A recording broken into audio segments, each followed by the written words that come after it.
all while we remove the need for any sort of landing mechanics. Thus, we can minimize that fatigue. If we were to do 3 sets of 5 on this medicine ball clean versus if we did 3 sets of 5 for vertical jumps or hurdle jumps, every single time that we land, we have to be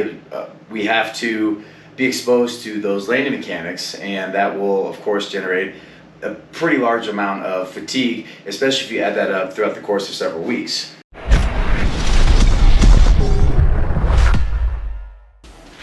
Square your shit away, okay? Square yourself away, okay? We gotta start. What's going on, everybody? Hey, it's Hopper. We got another video. We are coming back at you, hot and heavy, ready to go. It's gonna be amazing. Brutus is finally here. I actually got a little bit of information on him recently. Figured out why he decides to take leave of absences here and there without telling anybody. And, oh, I know exactly where you were at. You were at the club getting tipsy. Yes, he was. Yeah, I'm not surprised. I am not surprised. What is the topic for today? The topic, yes, we will discuss how to optimize training and also introduce a little bit of exercises that will help minimize fatigue. So when I say optimize training, of course we want to generate overloads. We want to ensure that we're still garnering significant demands on the nervous system, breaking down our tissues, all while including a few exercises here and there that will help decrease some of the fatigue, so that way we can use some of that extra energy for the sport that we actually want to participate in.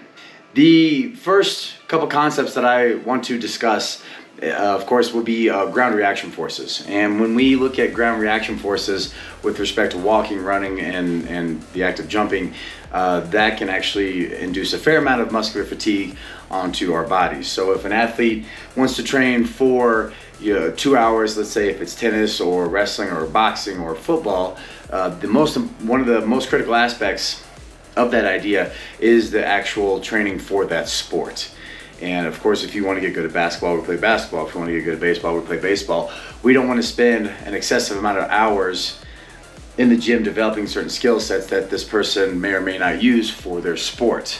And when we look at the total volume throughout the week in terms of training, of course we want to ensure that the athlete stays healthy, that we have a fair amount of activities that they can do for injury prevention.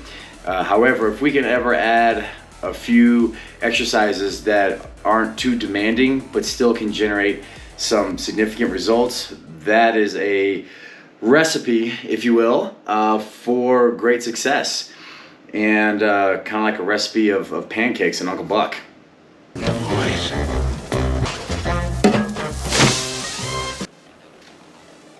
Yeah, so the first thing that we're going to discuss is the charts and graphs, of course, are going to be down there. And here is a chart of the ground reaction forces of running and walking. And as you can see, they're pretty significant.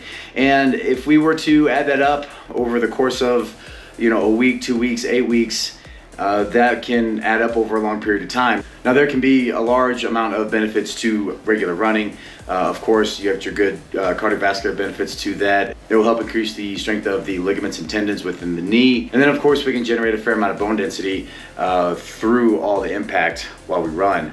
However, if an athlete decides to run as conditioning for their sport, we may want to mitigate certain times that athlete runs so that way they can conserve some of that energy but still create a bit of an overload to gain the cardiovascular benefits. And there's a couple ways we can do that. One of which is rowing. Look at those Johnny Rows! Johnny Rows, I tell ya! And of course, rowing on an ergometer machine, there is no impact really. And the interesting thing about one of the many interesting things about running is it's actually a three-dimensional motion. With running, we have movement in the x-axis moving forward. We also have movement vertically, which would be in the y-axis. And then every time that we land on a single leg, because in biomechanics, running is 0, 1, 0, 1. The 0 represents the aerial phase and the 1 represents every time that we are on a single leg. Walking would be 1, 2, 1, 2, because of course There's a certain point in time when we are on one leg while we walk, then we move into the swing phase, and then when the left foot touches down, then we are at 2, which would be the double support phase. And then with that running, every time that we land in that 1, we're obviously stabilizing on one leg, and our body has to stabilize and absorb shock also laterally. And over a given period of time, even if it's a half hour for a run, or if we add up all the running that's done within an 8-week period, that's a pretty large amount of work that our neuromuscular system has to mitigate. If we were to utilize a row machine, we're going to remove all of the ground reaction forces that you saw in that chart, as well as all the demand of the neuromuscular system. And we can turn that rowing into a little bit more of a force task versus a position task. A position task would be if we balanced on one leg or used a Swiss ball for a particular exercise. A force task would be if we sat on a machine and just exerted force in one plane of motion. And if an athlete has the desire to compete in a sport that's demanding for cardiovascular exercise, of course, if it's wrestling or if it's boxing or hockey, of course, that athlete will generate an overload playing that sport. And if we want to supplement that, that's where I would highly recommend to utilize a row machine. And another great option would also be an assault bike. And an assault bike, or even a stationary bike. Oh boy. And of course, we would remove all the ground reaction forces that we saw in that initial chart, and we have little impact, basically zero impact, and we're not going to have that demand on that neuromuscular system. So of course, we want to ensure that when we look at our time right here, and if this is our fitness level right here, if the squiggly line equals our fitness level, and then if the straight line equals our overload, we always want that overload right here. This would be the overload principle, and this is something that we always want to focus on in order to generate a stress or demand on our neuromuscular system, on our muscles, or on our cells. And as we improve our fitness level, then we need a higher overload, and this just continues on. Just like that. But to save some of that energy, if we can find ways around reducing some of that fatigue so that way the athlete can perform better at practice and of course during a competition, that's going to be a huge advantage, is to focus on that. So the row machine, assault bikes, those are 2 great ways that we can reduce some of the fatigue, all while still generating an overload for cardiovascular conditioning. What's next here? So now we also have medicine ball tosses. I will put a graph right in through here that shows the force output of a power clean. And I also think it's a barbell snatch as well too. It's very similar graphs. But you'll notice that as the individual moves through and the ball gets closer towards that mid-thigh area and moves into the jump, that there's a huge spike in the force output. And that is one of the best ways to generate explosive strength, is through some sort of barbell clean, kettlebell clean, or medicine ball clean. And I'll actually show this movement here in a second when we move out to the training floor.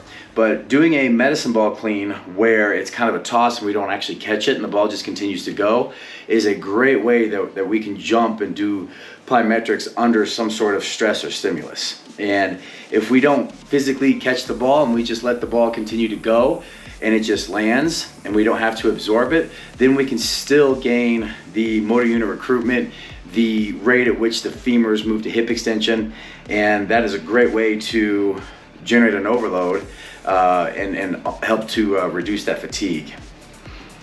Your face needs to reduce that fatigue. God, I can't believe how tipsy we were the other night. Did you see that picture? God, that was crazy. You can go and add in on this if you want. I know you don't like to talk much. Such a loner, jeez. Okay, so now the next thing that we can focus on would be with the deadlift. And I have seen and read a fair amount of articles and videos that discuss, athletes shouldn't deadlift. And I have different opinions to that. First off, our tissues don't really know the exercise that we do. A deadlift could be if you pick up a shoe up off the ground or if you pick up a kettlebell. It's a very similar movement, and with respect to sports and athletics, one of the main issues that we always want to focus on is development of the glutes and the proximal ends of the hamstrings. Hold on, I gotta warm up. I don't want to pull a hammy.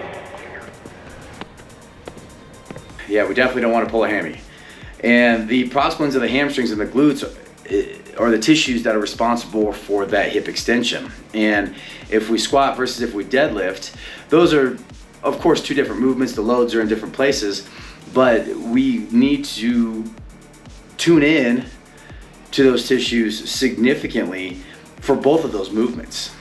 So I will show what's called a lift off for the deadlift, where we would have to reduce the weight significantly, so we're not going to look as cool in the gym in front of your gym crush. Of course, you know, because you gotta lift heavy when your gym crush is around. You know what I'm saying? That's important. You know, like that is very important. Yes. However, but we're lifting smart, and that's critical. We always want to lift smart, and if we can generate an overload and reduce some of the fatigue, once again, which is the whole point of this video, then that's big points for us.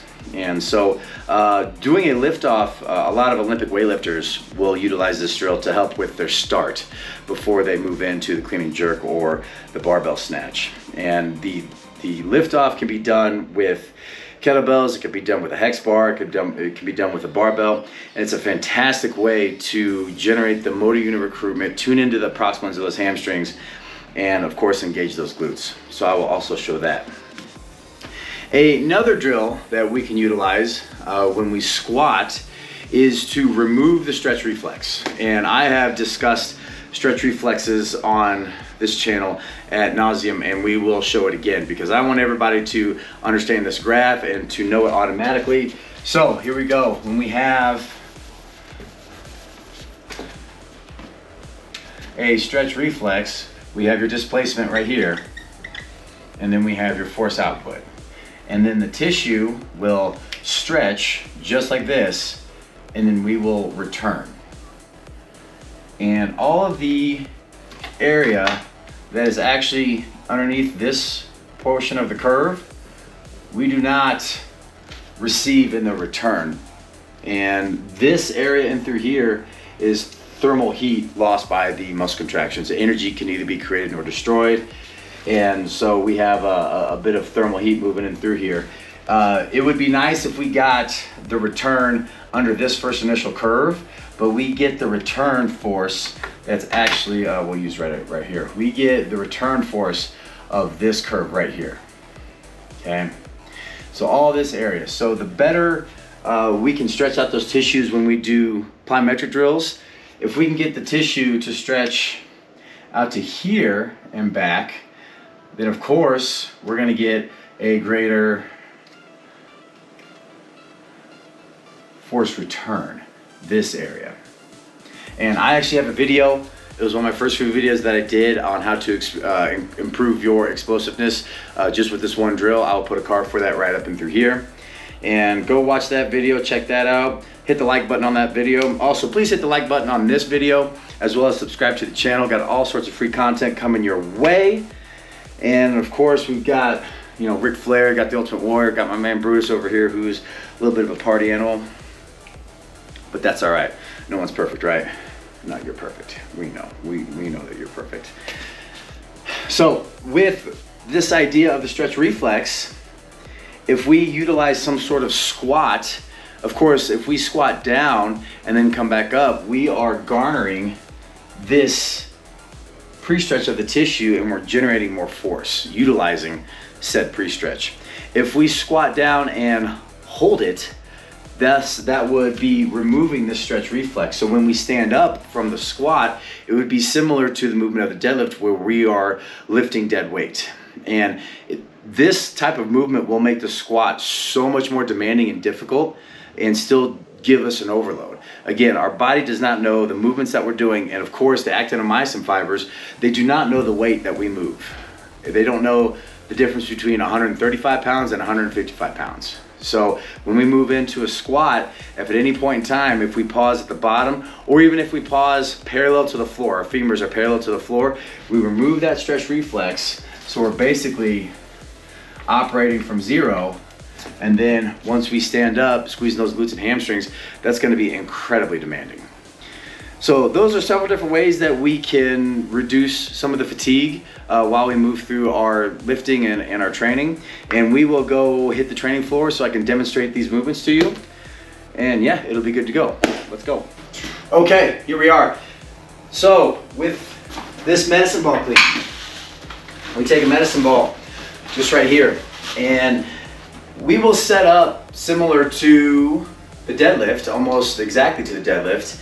And I also have a video on deadlifting, and I will put a card for that right there. Go check that out if you want some tips on deadlifting with a barbell. And an aspect that's critical to that, to pulling correctly, is to ensure that the shoulders are 10 degrees in front of the bar. We will pretend that there's a barbell right here, and the medicine ball is going to be this exact pretend item right here for that barbell. And when I squat down, I want those shoulders 10 degrees in front of the hips. I'm sorry, 10 degrees in front of the barbell right there.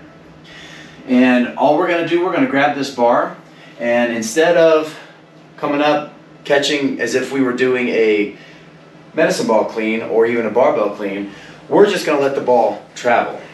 And it's real simple. We're just going to pop the head as if it's going through the ceiling. We're going to pinch our armpits. We come down, we grab, and we move into the hip extension. Up. And here it is again. I'll show from a little bit different angle. Down. Notice I engage the glutes first before I ascend. Here, squeeze the glutes and up. So this exercise, it doesn't look like much. However, we can still gain a tremendous amount of benefit through our nervous system and utilize our jumping mechanics, all while we remove the need for any sort of landing mechanics. Thus, we can minimize that fatigue. If we were to do 3 sets of 5 on this medicine ball clean versus if we did 3 sets of 5 for vertical jumps or hurdle jumps, every single time that we land, we have to be exposed to those landing mechanics, and that will of course generate a pretty large amount of fatigue, especially if you add that up throughout the course of several weeks. So here it is again. I just squat down, I keep my shoulders 10 degrees in front of the ball, and I pop that up and I just let it sail. So that is the medicine ball clean. And so the next one I discussed is going to be the lift off when we do the deadlift. And again, the lift off can be done if we use a kettlebell, if we use a barbell. Here I've got a hex bar with 115 pounds total. And it is extremely simple, but it is incredibly demanding. If we utilize a lift off for 5 reps, we would have to reduce the weight fairly significantly than what we would have to use for if we just lifted 5 reps without this lift off. So we're gonna pick that barbell up about maybe 2 or 3 inches off the ground, and we're gonna hold it here. Of course, I've got my shoulders 10 degrees in front of that bar. I'm going to utilize the glutes and the hamstrings, and I lift off. I get my air. Finish. And down. And if we were to do that 3 or 4 sets for 5 reps, I can guarantee you that's going to dramatically overload the glutes and the hamstrings, the props splints of the hamstrings, and we will feel that the next day. So here it is again. Keep my shoulders down, 10 degrees in front of the bar.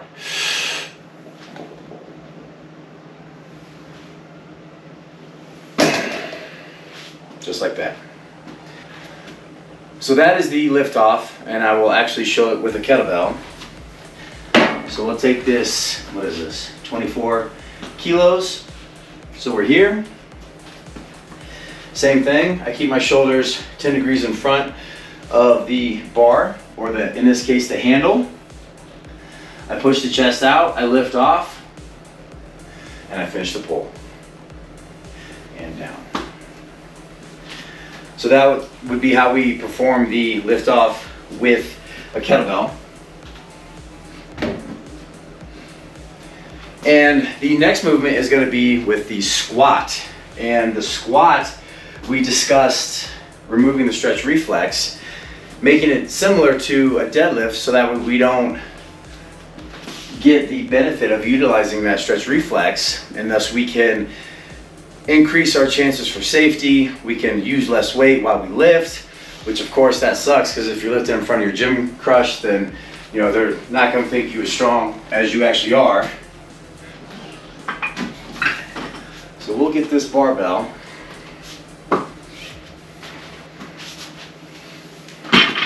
And by the way, for this video, I am lifting in Crocs, and I highly do not recommend lifting in Crocs whatsoever. I actually have a video about weightlifting shoes and the physics on said shoes. And in that video, we discuss lifting in weightlifting shoes, wearing shoes while at work, weightlifting in Chuck Taylors.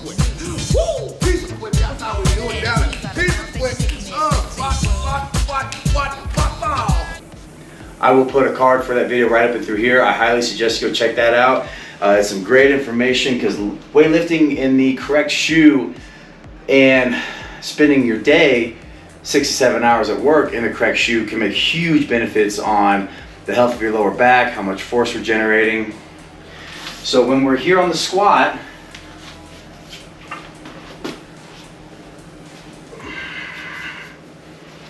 for this particular drill, we're just going to squat with our femurs parallel to the floor.